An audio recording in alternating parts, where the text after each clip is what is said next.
자, 오늘 저녁에 하나님께서 우리에게 주시는 말씀은 우리 구약성경 814면 우리 시편 19편 1절에서 마지막 절까지 제가 한 절 읽고 여러분이 한 절 읽고 함께 교독합니다.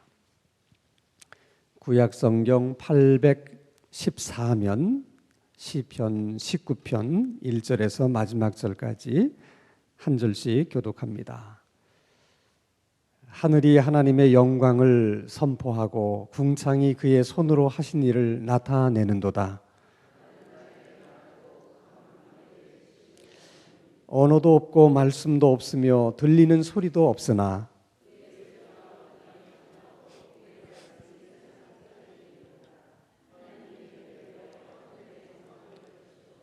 해는 그의 신방에서 나오는 신랑과 같고 그의 길을 달리기 기뻐하는 장사 같아서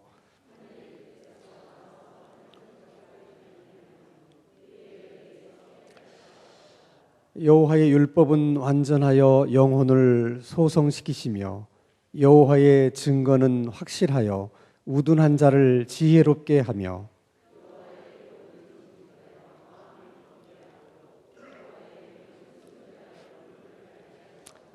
여호와를 경외하는 도는 정결하여 영혼까지 이르고 여호와의 법도 진실하여 다 의로우니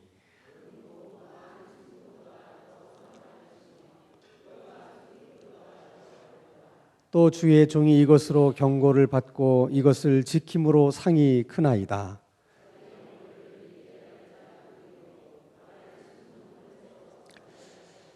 또 주의 종에게 고의로 죄를 짓지 말게 하사 그 죄가 나를 주장하지 못하게 하소서. 그리하면 내가 정직하여 큰 죄가에서 벗어나겠나이다.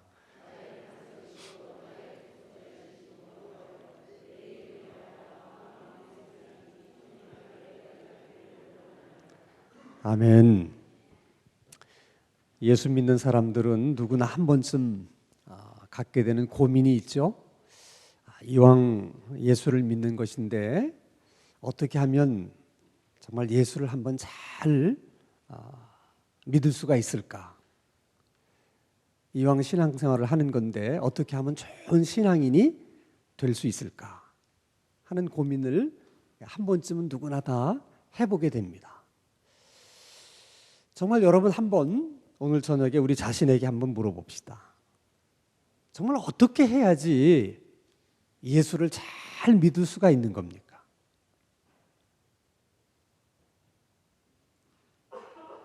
저 쳐다보지 마시고 여러분 스스로 한번 대답을 해보세요. 이거 내가 어떻게 하면 예수를 잘 믿을 수가 있을까? 어떻게 하면? 떠오르는 생각들이 있으세요? 이렇게 하면 내가 예수를 잘 믿을 수 있을 것 같다. 뭐 그렇게 드는 생각들이 있으시냐고요. 여러분 머릿속에 떠오르는 그 생각들은 다 맞는 거예요. 그렇게 하면 예수를 잘 믿을 수 있습니다. 근데 그 방법은 많죠. 사람마다 다 다를 수가 있고 그렇지만은 우리가 예수를 잘 믿을 수 있는 정말 중요한 비결은 하나예요. 그것은 예수님을 잘 알아야 된다는 겁니다.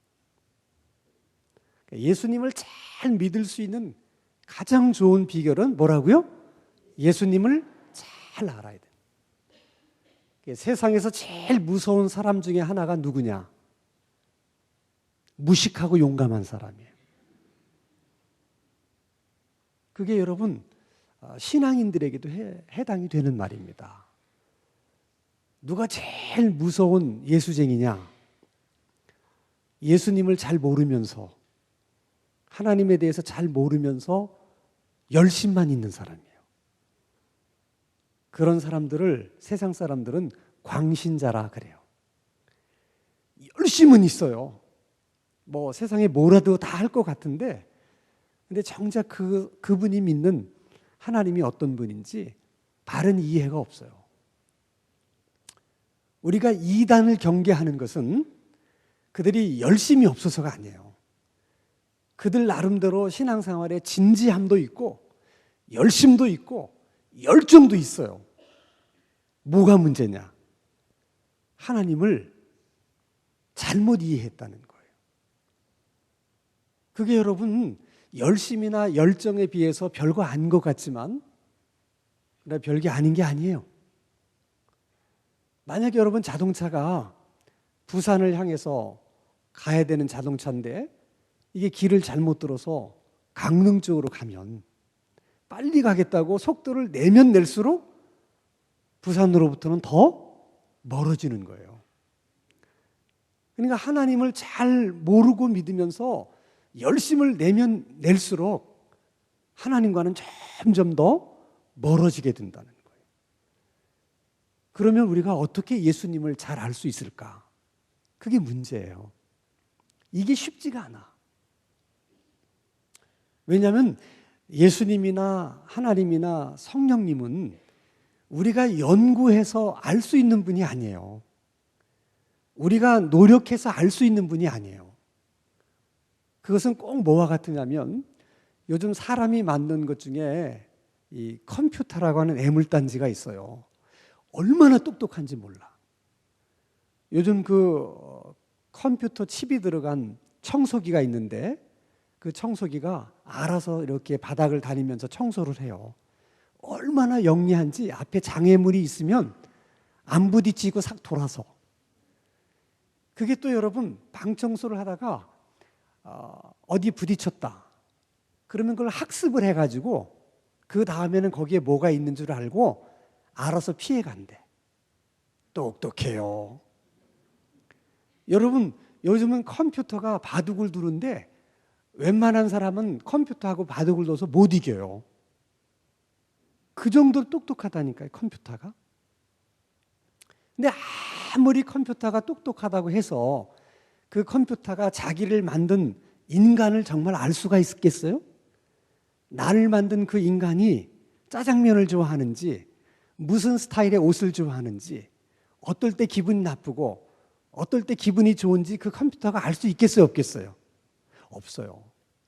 컴퓨터는 아무리 지능이 발달해도 그 지능을 가지고 이것저것 많은 것을 할 수 있지만 정작 그 컴퓨터를 만든 인간은 이해하지 못해요. 그게 한계예요. 그런 것처럼 창조주 하나님이신 그 하나님이 우리를 만드셨는데 인간의 한계는 아무리 우리가 똑똑하고 아는 게 많아도 하나님이 어떤 마음을 갖고 계신지 또 하나님은 어떤 생각을 갖고 계신지 그분은 무엇을 좋아하시는 분이신지를 우리는 모른다는 거예요. 그래서 하나님을 제대로 믿는 것이 쉽지가 않아요. 그럼 이단들은 왜 이단이 되느냐? 자기 생각으로 하나님을 이해하는 거예요. 자기 생각으로. 그리고는 그걸 계시받았다 그렇게 얘기해요. 그건 계시받은 게 아니에요. 자기가 생각하고 연구해서 하나님은 그럴 것이라고 추측하고 그리고는 자기가 추측한 것을 믿어요. 그리고 계속 믿게 되면 자기 확신이 생겨서 그것이 사실인 것처럼 그렇게 믿는 거예요.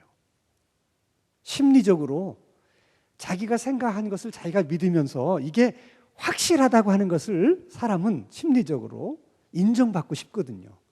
그러면 그걸 어떻게 하느냐? 다른 사람한테 얘기를 해서 다른 사람도 그렇게 믿게 만들어요. 그래서 그렇게 믿는 사람이 많아지면 많아질수록 내가 믿는 것이 내 생각이 이것은 옳다. 이게 틀리지 않았구나. 이런 그릇된 자기 확신을 갖게 되는 거예요. 그 불안함이 모든 이단들의 마음속에 있어요. 그러니까 그 불안함을 해소하기 위해서 그들이 더 열정적으로 사람들을 막 포섭하고 전도하는 거예요. 근데 여러분도 잘 알지만 이단들이 예수 안 믿는 사람을 전도하기보다는 누굴 전도해요? 믿는 사람들을 전도. 왜? 예수 믿는 사람들은 자기들을 보고 잘못됐다고 그러거든. 그들은 누가 잘못됐다고 생각해요? 우리들이. 그렇게 우겨야지 자기들이 마음이 편안하잖아요. 그러니까 그들은 어떻게든 예수 믿는 사람들을 포섭해서 자기들이 믿는 것처럼 그렇게 믿게 만들고 싶은 거예요. 위험해요. 그래서 위험한 거예요. 그럼 우리가 어떻게 예수님을 알 수 있느냐? 방법이 딱 한 가지밖에 없어요. 그것은 예수님이 자기 자신을 보여준 것만큼만 우리는 볼 수가 있고, 예수님이 자기를 알려주신 것만큼만 우리는 알 수가 있어요. 그 이상의 방법은 없습니다. 근데 감사하게도 하나님께서 자기 자신을 보여주셨어요, 우리에게. 하나님이 자기 자신을 우리들에게 보여주신 것을 신학적인 용어로 계시라고 그래요. 그러니까 우리가 노력해서 연구해서 알 수 없는 그 하나님, 감추어진 하나님이 스스로를 이렇게 보여주셨다는 거죠. 그게 계시예요. 근데 하나님이 자기 자신을 이렇게 계시할 때 두 가지 방법으로 계시를 하셨어요. 하나는 하나님 자신이 만든 이 우주와 자연을 통해서 자신을 계시한 거예요. 인간이 뭘 만들든지 간에, 인간도 무엇을 만들면 그 만든 사람의 취향이나 또 만든 사람의 어떤 그분 나름대로의 어떤 성격이나 그분이 가지고 있는 철학이나 이런 것들이 반드시 그가 만든 제품 속에 녹아들어 있어서 그게 알 수가 있어요. 저는 잘 모르겠는데 여성분들도 아주 비싼 그런 명품 옷은 딱 보면 안 돼. 저건 어느 제품이다. 그럼 어떻게 알겠어요? 그러니까 명품일수록 그 옷 한 벌을 만들어도 그 회사의 철학이 그 옷에 녹아들어 있는 거예요. 어떤 스타일이 녹아들어 있는 거예요. 디자인이, 색상이 딱 있는 거예요. 이렇게 딱 보면 벌써 색상만 봐도, 디자인만 봐도 이건 어느 회사 제품이다. 딱 아는 거예요. 그런 것처럼 여러분, 하나님께서 만드신 이 모든 자연 가운데도 하나님의 그런 것이 다 녹아들어 있어요. 근데 우리가 왜 그걸 모르느냐? 왜 모르겠어요? 그러면 여러분, 왜 어떤 사람은 명품 옷을 보면 딱 알아보는데 왜 우리는 몰라볼까? 안 입어봤으니까. 한 번도 그런 거를 본 적이 없으니까. 그러니까 모르는 거예요. 모르는 거야. 똑같아요. 하나님께서 이 만드신 제품을 우리가 모르는 것도 우리가 영적으로 무지해가지고 그걸 모르는 거예요. 정말 영혼이 깨끗해지면 하나님이 만든 나무잎 하나를 보면서도 거기서 하나님을 보는 거예요. 그렇게 보게 됩니다. 정말 그렇게 돼요. 바람 소리를 통해서도 어떤 하나님의 메시지를 들을 수가 있어요.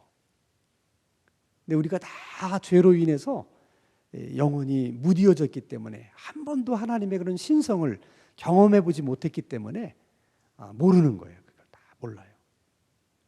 근데 옛날 분들은 이제 뭐 홍수가 난다든지 뭐 지진이 일어난다든지 가뭄이 이렇게 생긴다든지 그럴 때 그게 인간의 힘으로는 어떻게 해볼 수 없는 거잖아요. 자연재해라는 거를. 그래서 그들이 막 자연재해가 일어나면 막 거기다가 뭐 제사도 드리고 막 이제 숭배도 하잖아요.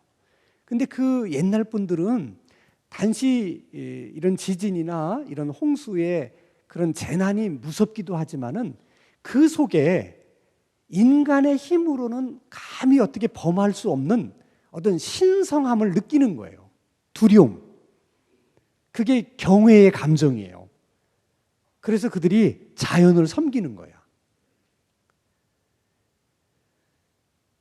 그게 다 영적으로 무지해서 그래요. 영적으로 무지해서.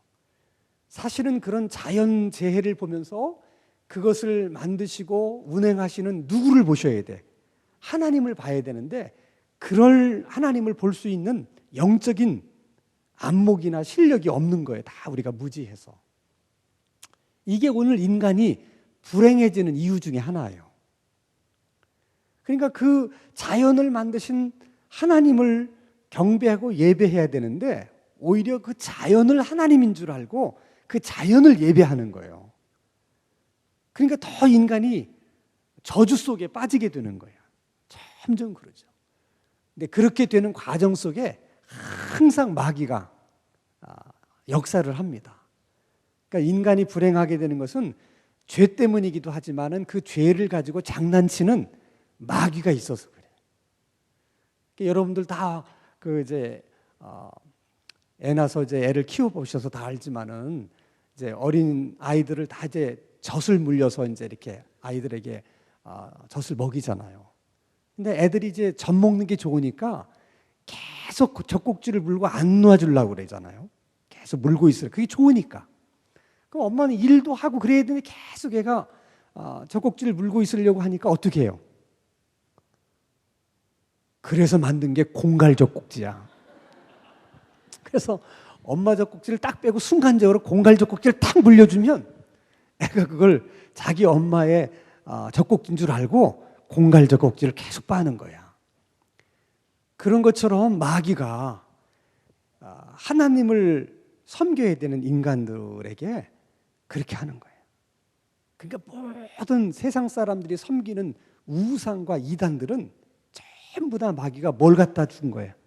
공갈 젖꼭지를 다 물려주는 거예요. 그러니까 그들은 우상을 섬기면서 그 섬기는 태도나 이런 건 다 하나님을 섬기는 것처럼 하는 거야. 공갈 젖꼭지를 쭉쭉쭉 빨면서 이걸 진짜라고 생각하는 거예요. 이게 너무 마음이 아픈 거지. 너무 마음이 아픈 거죠. 근데 또 현대인들이 이제 범하기 쉬운 실수 중에 하나는 뭐냐면 이제 과학이 많이 발달을 하면서 하나님께서 행하시는 이런 자연 현상들을 과학적으로 설명해내기 시작했어요. 홍수라는 것은 이래서 생긴 거고 지진이라는 것은 이렇게 해서 생긴 것이다. 이렇게 과학적으로 설명하면서 그들이 무슨 생각을 했냐면 옛날 분들은 무지해서 몰라서 그런 현상들을 보면서 그들이 그 자연을 숭배하고 경배한 것이다. 그러니까 인간은 과학이 막 발전이 되고 그러면 그런 짓은 안 하게 될 거라는 거야.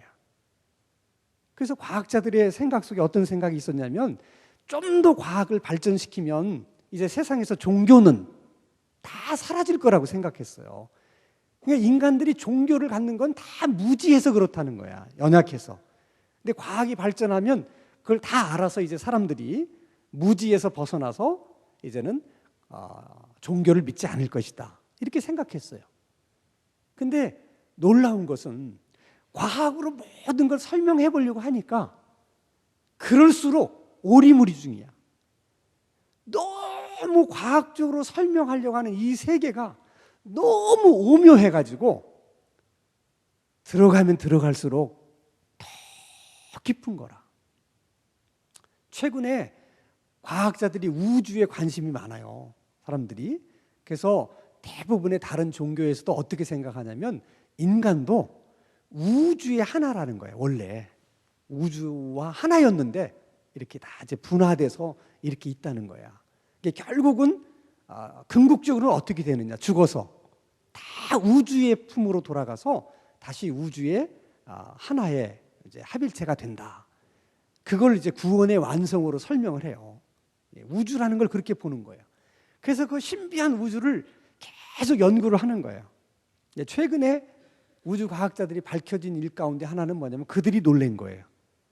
우주가 그대로 지금까지 그대로 아주 뭐 몇백 년, 억 년 전부터 우주가 있었다고 생각했는데 이 우주가 그냥 고정된 상태로 있는 게 아니라 그 우주가 지금도 살아있는 생명체처럼 우주가 확장이 되고 있대. 그럼 놀라셔야 된다. 여러분들은 놀라지를 않아. 그러니까 우주가 늘어나고 있다는 거야, 이게. 옛날에는 우주가 요만한 줄 알았는데 우주가 이렇게 늘어나고 있다. 팽창하고 있다는 거야, 우주가. 그 얘기는 무슨 얘기예요? 우리가 모르는 영역이 더 많아지고 있다는 거예요. 어떻게 우주가 생명력을 가지고 우주가 팽창할 수 있느냐? 이게 과학자들도 너무 신비한 거예요. 그래서 어떤 분들은 과학이 많이 발전이 되면 이 기독교가 위태로울지도 모른다. 그래서 이제 예수 믿던 사람들이 다 이제 과학으로 돌아설지도 모른다 이런 생각을 하시는 분이 있는데 걱정할 거 없어요. 과학이 더 많이 발전하면 결국 과학은 무슨 역할을 하게 되느냐? 하나님이 만드신 이 세상을 하나님이 만드셨다는 것을 과학적으로 그들이 다 설명하는 거예요. 우리가 하지 않고 누가 설명해? 그들이 다 설명하는 거예요. 우리는 신앙적으로 설명하고 그들은 과학적으로 다 설명해요. 아직은 과학이 그만큼 발전하지 못했기 때문에 지금 갈등 관계에 있는 것처럼 보이지만 결국은 여러분 과학이 발전하면 하나님께서 하신 일을 다 입증하게 될 거예요. 그때쯤 되면 주님 오실 거예요. 자, 중요한 거는 여러분 이 자연 가운데 하나님의 어떤 성품, 그분의 마음, 그분의 취향이 잘 이렇게 나타나 있는 것과 동시에 하나님은 이런 자연 현상을 통해서도 자신이 인간들에게 하고 싶은 메시지를 담으신다는 거예요. 그러니까 하나님께서 이렇게 말씀을 통해서만 말씀하시는 것이 아니라 하나님이 만드신 자연을 통해서도 어떻게 하나님이 말씀하신다는 거예요. 그러니까 지진이 일어났다. 물론 자연 현상이에요. 그러나 그 자연 현상이 왜 지금 일어났느냐? 거기에 하나님이 메시지를 담는다는 거예요.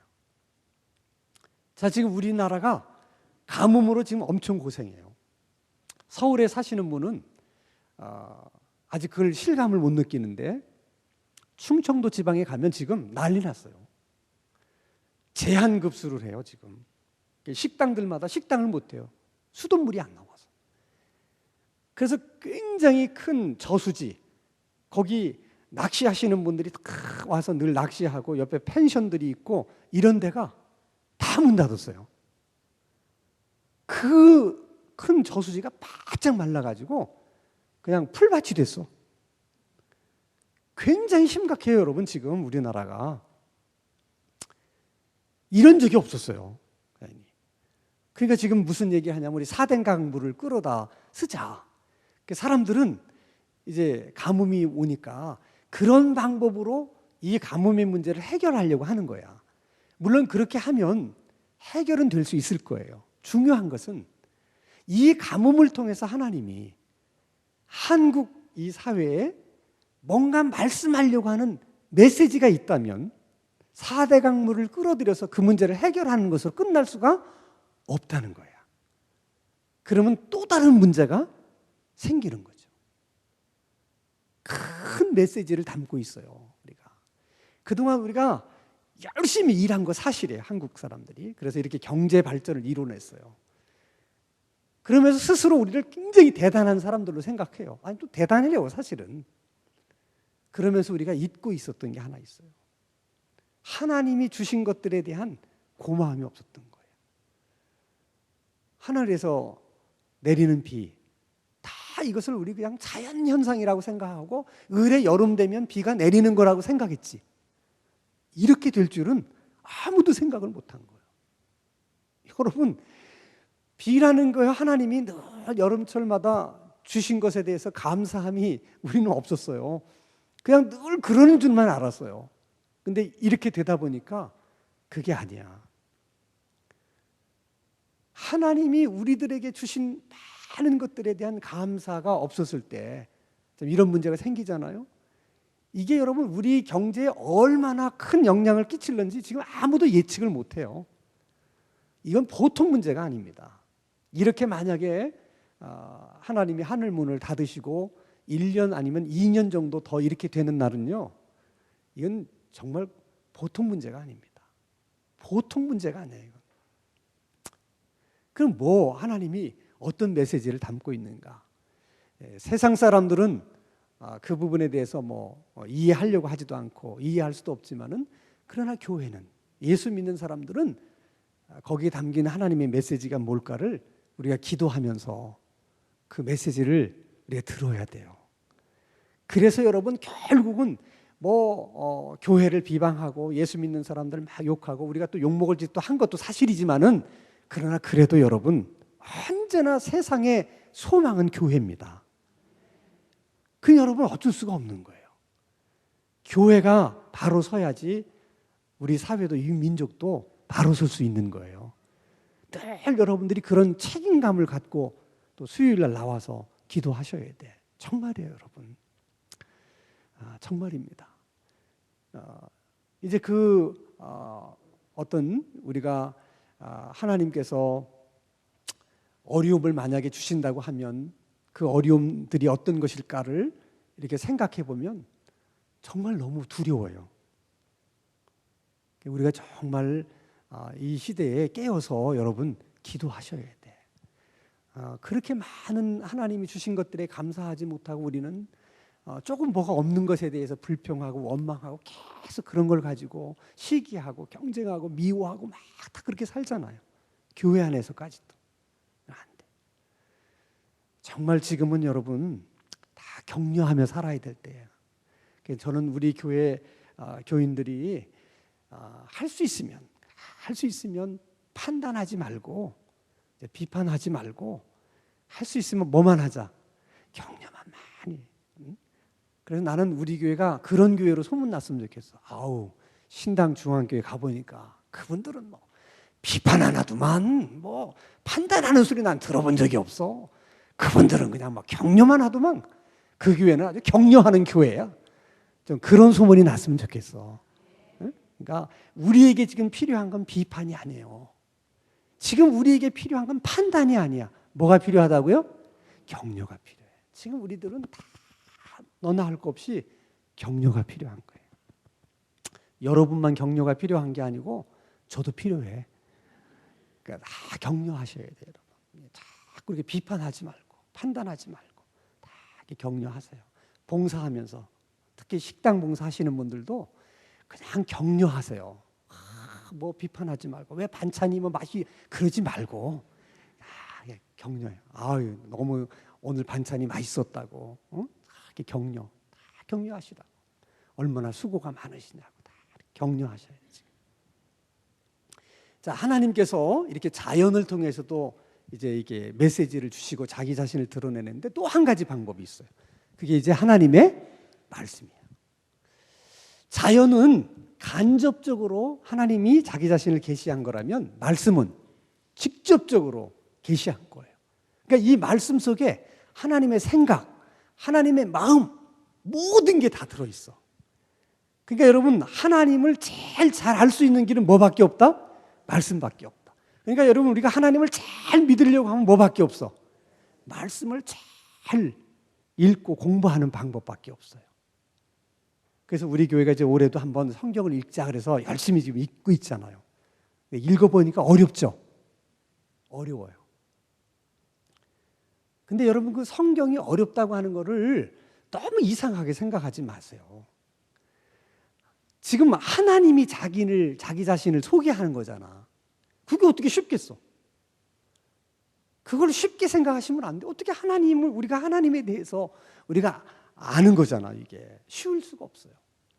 그리고 이 하나님의 생각과 마음 속에는 이 성경 속에는 우리가 어떻게 살아야 인간이 인간답게 살 수 있고 인간이 행복하게 살 수 있느냐 하는 인생에 관한 제품 설명서야 이게. 제품 설명서라고. 어려워요 사실은. 근데 여러분 성경만 어려워? 여러분 세탁기 한번 사면 세탁기 뭐 따라옵니까? 사용 설명서 있어요. 다 읽어보십니까? 안 읽어봐. 왜? 읽어봐도 무슨 말인지 모르겠어. 그러니까 여기 눌러보고 이렇게 눌러보고 요거 누르니까 켜지고 요거 누르니까 꺼지는구나. 그래서 우리는 간단하게 작동하는 법만 그냥 익혀가지고 그냥 쓰는 거야. 거기 많은 기능이 있고 고장나면 어떻게 해야 되는 게 제품 설명서에 다 기록되어 있는데 안 읽어요 우리는. 그렇게만 우리가 쓴다고. 똑같아. 우리가 하나님을 믿는데 너무 어려우니까 안 읽고 그냥 대충 하나님은 그냥 이렇게 믿으면 되겠다. 또 다른 사람 믿는 거 이렇게 컨닝해가지고 저렇게 믿으면 되겠구나. 그렇게 몇 가지 해가지고 그냥 우리가 신앙생활 하는 거야 다. 그러니까 신앙생활하다 문제가 생기면 이걸 어떻게 해결해야 되는지를 몰라. 왜?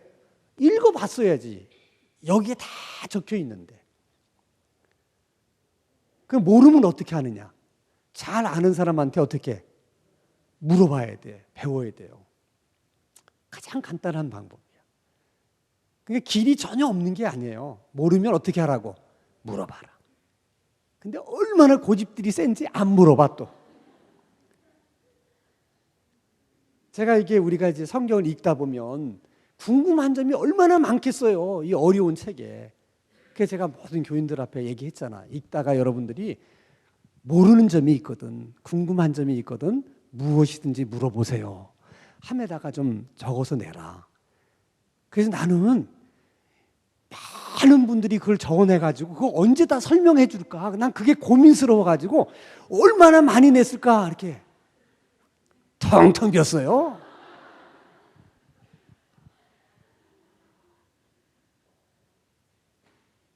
아유, 여러분 다 아세요, 이거? 그러니까 귀찮아서 안 물어보는 거야. 귀찮아가지고. 그러면 안 돼요, 여러분. 그러면 못 배워. 조금이라도 모르면 물어봐야 돼. 이렇게 자꾸 물어봐야 돼. 좋잖아요. 누가 썼는지도 모르고 그냥 여러분 질문만 하면 주보에다가 대답을 하니까 뭐 내가 질문했다는 것도 아무도 모르잖아. 그럼 뭐 읽고서 답을 할 수 있으니까. 이걸 계속 해야 돼. 그러면 여러분들이 궁금해서 낸 질문이 여러분만 궁금할까? 다른 사람도 궁금할까? 다른 사람도 궁금할 가능성이 많아요. 그러니까 여러분들이 좋은 질문을 하나 하는 것은 많은 사람을 이롭게 하는 거야. 꼭 내셔야 돼. 이건 나의 문제가 아니고 이걸 내므로 인해서 많은 사람의 고민도 같이 해결이 돼. 많이 읽다가 적어내세요. 자, 그러면 이 하나님의 말씀 속에 이제 이게 다 들어있는데 오늘 이제 시편 19편이 그 얘기예요. 그러니까 6절까지는 이 자연에 나타난 하나님에 대해서 시적으로 쭉 묘사를 한 거고 7절부터는 하나님의 말씀에 대해서 이제 하나님이 계시한 것을 쭉 얘기를 하는데 성경에 보면 항상 시편은 같은 얘기도 똑같은 말을 계속 안 해요. 왜냐하면 시니까. 똑같은 말도 다르게 표현해. 하나님의 말씀을 어떤 때는 율법이라고도 표현하고 교훈이라고도 표현하고 하나님의 도라고도 표현하고 증거라고도 표현하고 다 똑같은 얘기야. 근데 그 시적으로 다 조금씩 다르게 얘기를 해.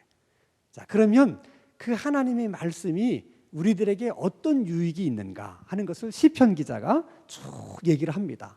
그래서 오늘 저녁에 그걸 한 번씩 생각해 보려고 그래요. 7절. 자, 한번 같이 읽겠습니다. 시작. 여호와의 율법은 완전하여 영혼을 소성시키며 여호와의 증거는 확실하여 우둔한 자를 지혜롭게 하며. 거기 보면 하나님의 말씀을 두 가지로 표현해서 하나는 율법, 다른 하나는 증거, 두 가지로 표현했고 우리에게 어떤 유익함을 주냐면 영혼을 소성시킨다. 그 다음에 우둔한 자에게 뭘 주신다? 지혜를 주신다. 뭐가? 하나님의 말씀이. 그러니까 여러분 이 하나님의 말씀이 죽은 영혼도 살려내기도 하지만 우리 영혼이 지쳐 있을 때 그 영혼에게 새로운 힘을 줘서 일어나게 만드는 것도 뭐가 하신다? 말씀이 한다는 거예요. 그러니까 이 하나님의 말씀 속에 그런 힘이, 그런 능력이, 그런 에너지가 담겨 있는 거예요.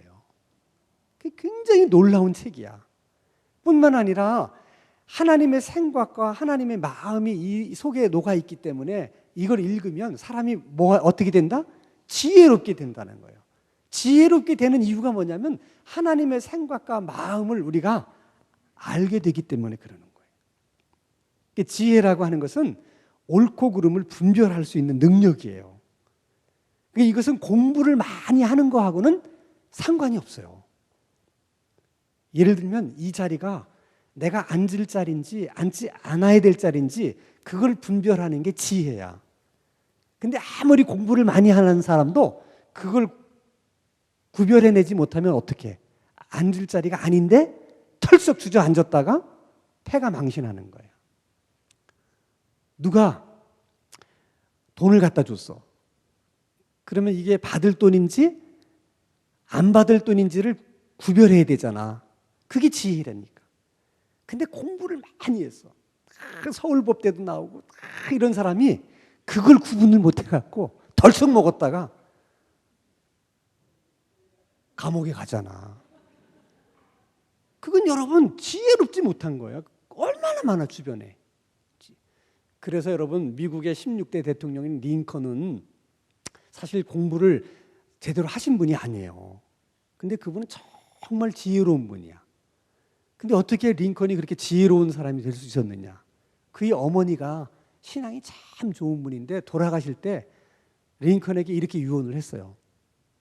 내가 너무 가난해서 너한테 조그만한 밭덩이 하나도 유산으로 남겨줄 것이 없구나. 근데 이 애미가 너에게 그래도 남겨줄 것이 한 권이 있다. 엄마가 읽던 성경이야. 그러면서 하는 말이 이 성경을 네가 읽으면 네가 지혜롭게 된다. 그러니까 성경을 어떻게 하라고? 열심히 읽어라. 그리고 돌아가셨어. 그러니까 엄마의 유언이잖아. 그래서 그때 링컨이 무슨 결심을 했냐면 내가 어떤 책을 읽든지 그 책을 읽기 전에 내가 꼭 성경을 읽고 책을 읽겠다. 이렇게 결심을 한 거야. 자, 그러면 홍길동전을 내가 읽고 싶다. 그럼 홍길동전을 읽기 전에 그걸 읽으려면 어떻게 해야 돼? 성경을 한번 읽고 홍길동전을 읽는 거야. 학교 공부를 못했기 때문에 링컨이 책을 많이 읽었어요. 그러니까 책을 많이 읽었다는 건 뭘 많이 읽었다는 거야? 성경을 많이 읽었다는 거야. 노예 해방? 성경에서 얻은 영감이야. 그건 여러분 아무도 그 당시 생각하지 못했던 거예요. 감히 생각할 수 없었던 거예요. 근데 성경에서 영감을 얻은 거야. 해야 되겠구나. 지혜를 준 거죠. 그러니까 여러분 자식들이 인생을 잘 살려면 지식만 있어서는 안 돼요. 뭐도 있어야 된다? 지혜가 있어야 돼. 근데 우리 엄마들은 영수국만 잘하면 되는 줄 알아. 그래서 영어학원, 수학학원, 국어학원에 얼마나 보내갖고 들인 돈이 얼마인지 몰라. 그렇게 아들 키웠는데 그냥 털썩 먹었다가 감옥에 간다니까. 이게 여러분 남의 얘기가 아니에요, 여러분.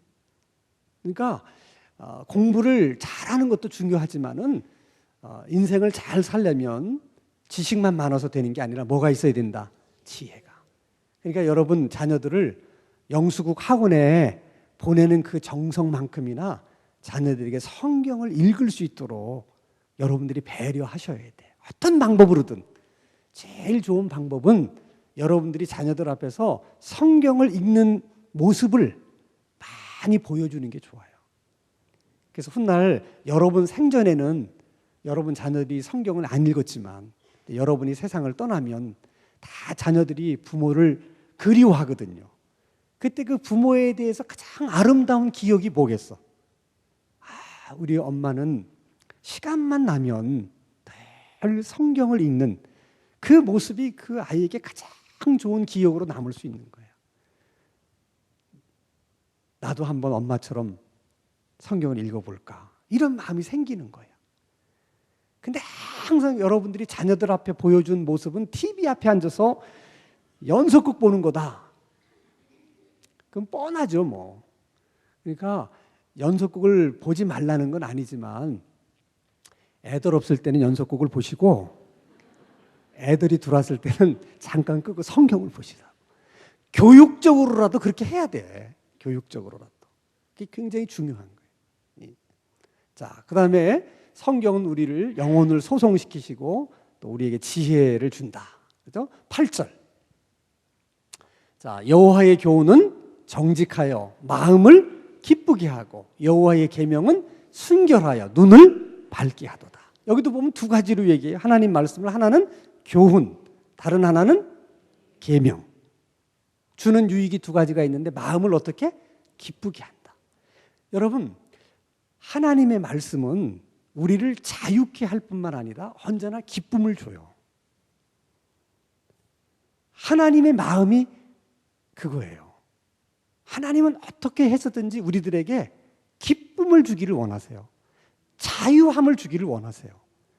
근데 우리는 말씀 그러면 이것이 우리를 막 얽어매고 속박하는 것으로 생각하잖아. 그게 다 마귀가 우리들에게 주는 생각이에요.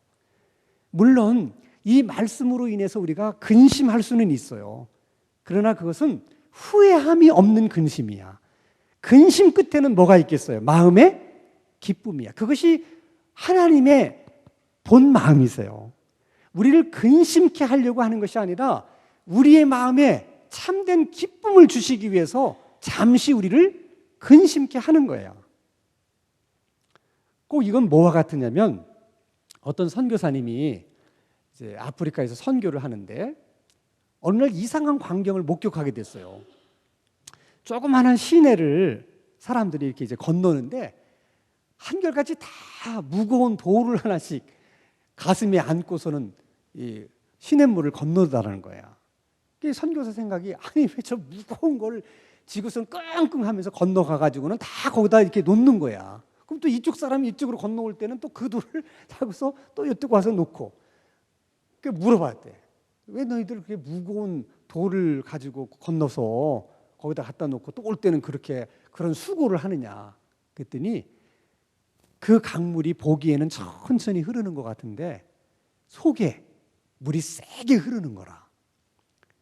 그래서 그 강을 똑바로 건너려고 그러면 무거운 돌을 들고서 이렇게 건너야지 무게중심을 잡아가지고 잘 건널 수가 있다는 거예요. 그 선교사님이 깨달은 거예요. 하나님의 말씀이라는 것이 어떤 때는 무거운 돌을 내가 이렇게 안고 있는 것 같은 느낌이 들 때가 있지만 그게 내 삶의 중심을 잡아주는 거야. 요즘처럼 여러분 얼마나 이 세태가 얼마나 급물살처럼 흘러가요. 이런 세상을 우리가 살아가려고 할 때 중심을 잃기가 너무 쉬운 거야. 우리 장 집사님이 기도 가운데도 있었잖아요. 세상에서 살다 보면 우리도 모르게 그냥 그렇게 빠져들고 막 그러는 거라니까. 너무 물살이 세니까. 그런 물살 속에서 우리 중심을 흐트러뜨리지 않고 삶의 방향을 잘 잡아주는 게 뭐라고? 말씀이야, 말씀. 여러분이 말씀을 안고 살지 못하면 다 급물살에 휩쓸려 가요. 방법이 없어요. 누가 그 강한 물살을 내 힘으로 헤쳐나갈 수 있겠습니까? 근데 마귀는 하나님과는 정반대예요.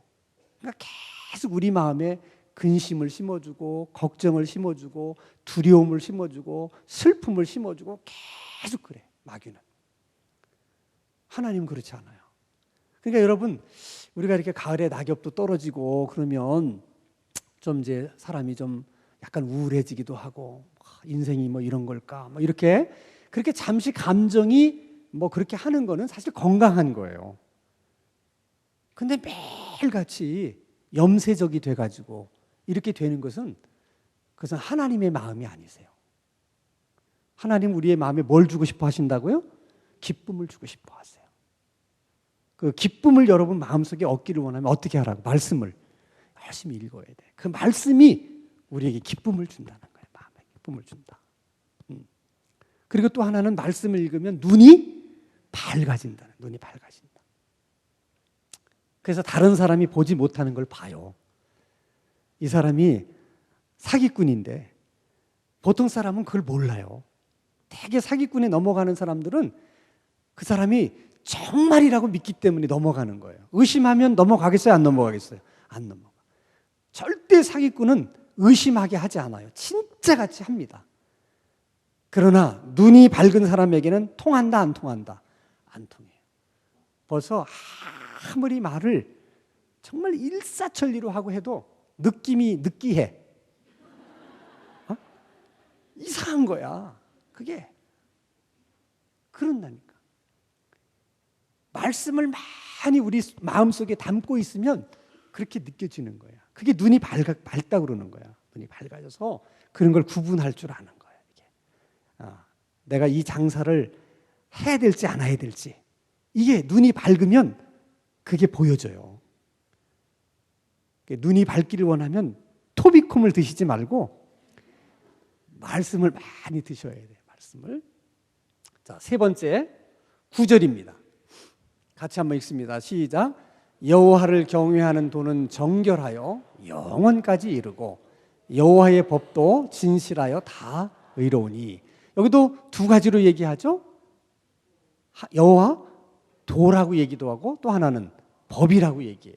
주는 유익은 하나님의 말씀은 영원까지 변함없는 말씀이라는 거예요. 그만한 가치가 있다는 거야. 세상이 아무리 바뀌어도 하나님의 말씀은 영원하다. 그 다음에 그 말씀은 정직하고 의롭기 때문에 그 말씀을 계속 읽고 말씀을 마음속에 담고 살면 그 사람도 어떻게 정직한 사람이 되고 그 사람도 의로워지는 사람이 된다는 거예요. 그래서 시편 기자는 그걸 깨달은 거야. 이 말씀이 내 영혼을 소성시키시고 지혜를 주고 내 마음을 기쁘게 하고 내 눈을 밝게 하며 이 말씀은 영원한 가치가 있는 것이고 나를 정직한 사람으로 의로운 사람으로 만드는구나. 그러면 이 좋은 말씀 앞에서 우리가 어떻게 해야 되느냐? 10절입니다. 같이 읽습니다. 시작. 금, 곧 많은 순금보다 더 사모할 것이며 꿀과 성의꿀보다 더 달도다. 첫째는 뭐보다 더 사모하자고요? 순금보다. 우리가 순금보다 사모하자 그러면 다 와닿지 않아. 뭐보다 더 사모하자? 돈보다 더 사모하자. 좀 강하게 얘기하면 돈에 미치지 말고 뭐에 미치자? 말씀에 미치자. 여러분, 돈을 사모하면 돈을 얻을 수도 있고 사모하지만 얻지 못할 수도 있어요. 근데 역시 돈도 사모하는 사람이 얻긴 얻어. 그러나 그 돈이 다 사람을 행복하게 만드는 것은 아니에요. 근데 말씀은 사모하면 그 말씀을 얻을 수도 있고 얻지 못할 수도 있는 게 아니라 말씀은 사모하면 다 말씀을 얻게 돼 있어요. 그리고 그 말씀을 얻으면 우리 영혼을 소생시키고 지혜를 주고 마음에 기쁨을 주고 우리 눈을 밝혀주고 그리고 우리를 정직하게 의롭게 만든다는 거예요. 그러니까 시편 기자는 그 사실을 알았기 때문에 또 그걸 경험했기 때문에 성경을 읽을 때마다 꿀송이보다 어떻게 더 달다는 거야. 굉장한 고백이야. 이런 거는 여러분 체험하지 않고는 생각 속에서 상상 속에서 할 수 있는 말이 아니에요. 어떻게 비유할 게 없어서 말씀이 얼마나 맛있는지 꿀처럼 꿀송이처럼 달다 이렇게 표현을 하겠어요. 정말 그렇게 말씀이 귀한 거예요. 그래서 저는 이 꿀송이보다 더 달다는 말씀을 생각할 때 꼭 기억나는 게 있어요. 사무엘상 14장을 보면 이제 블레셋하고 이제 이스라엘이 이렇게 대치하고 있을 때 요나단이 블레셋을 기습을 해가지고 큰 승리를 얻습니다. 근데 그 아버지 사울이 그때 엉뚱한 왕명을 내리는 거예요. 뭐라 하냐, 백성들을 모아놓고 맹세를 시켰어요. 우리가 저 블레셋 놈들한테 완전히 우리가 보복하기 전까지는 아무것도 입에 대서는 안 된다. 만약에 입에 대는 자가 있으면 저주를 받는다. 이게 맹세를 한 거예요. 그 지금 싸워야 되는 사람이 말이지.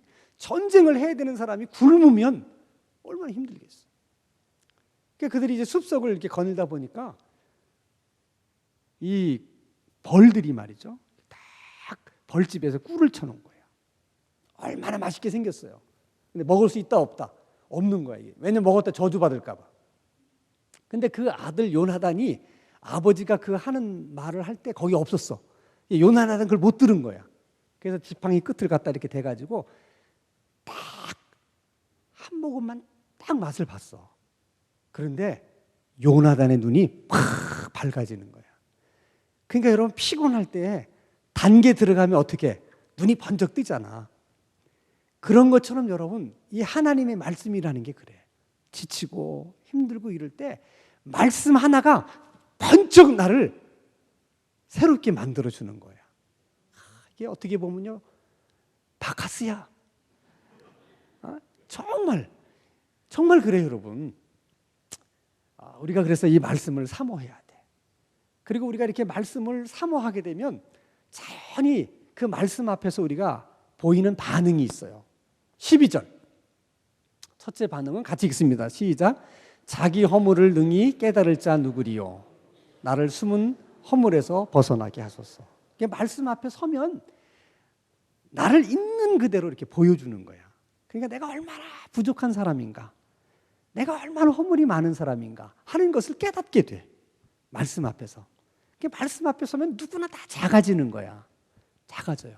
그러면서 우리들의 마음속에 내가 작아지면 작아지는 것만큼 하나님은 커지시는 거야.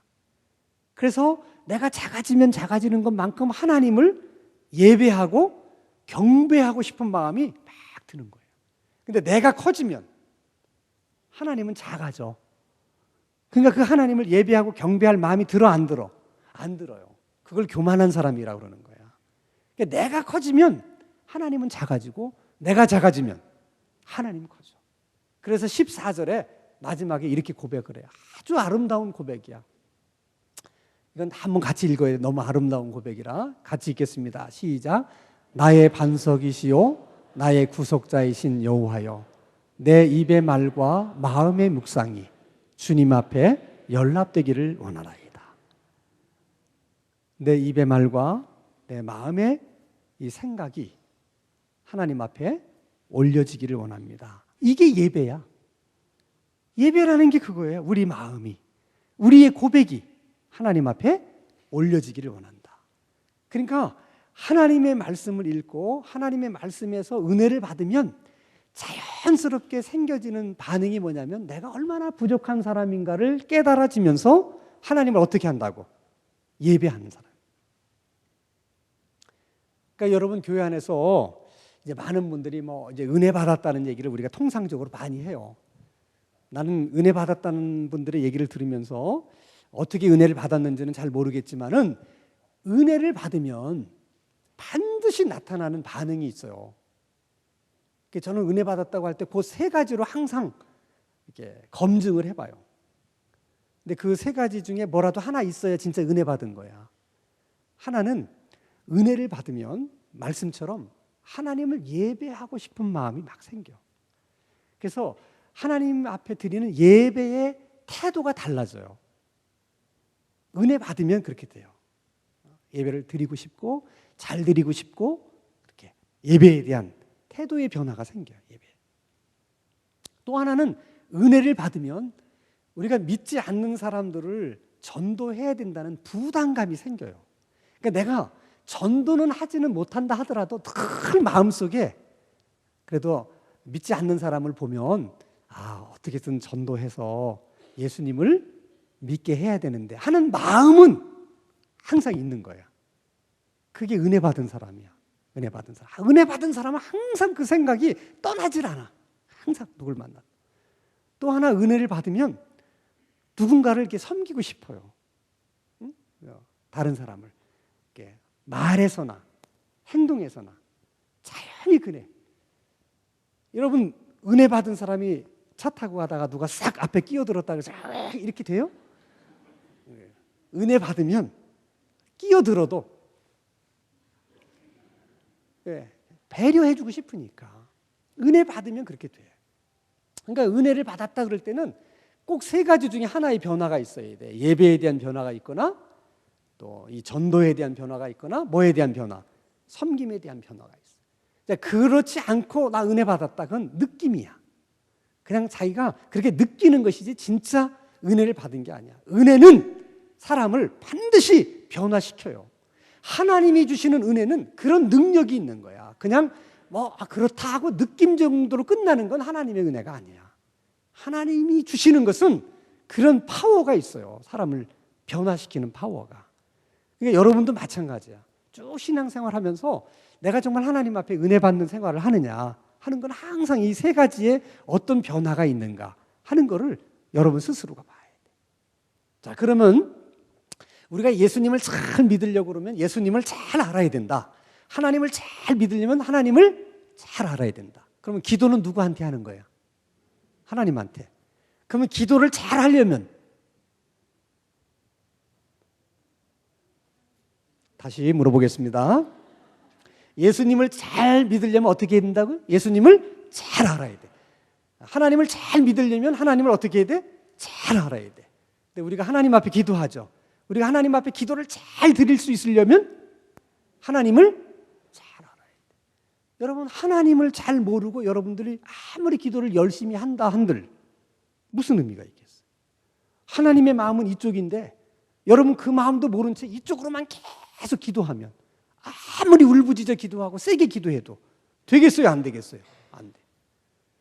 그래서 기도의 사람은 곧 말씀의 사람이에요. 저분이 기도의 사람이다. 저분의 기도가 능력이 있다. 그러면 기도만 잘하는 게 아니야. 반드시 그 사람이 말씀에도 충만하기 때문에 그런 기도를 할 수가 있는 거야. 그래서 우리가 수요 기도 모임, 기도하러 모였어요, 우리가. 근데 왜 꼭 기도 모임에 이렇게 말씀을 전하는가? 기도를 잘하기 위해서는 뭘 알아야 돼? 하나님을. 그래서 하나님 말씀을 꼭 이야기하고 기도를 하는 거야. 그러니까 이것을 기도하는 거하고 별개로 생각하면 안 돼. 기도를 잘 하려고 하면 하나님을 잘 알아야 된다. 기도의 능력은 곧 말씀의 능력이.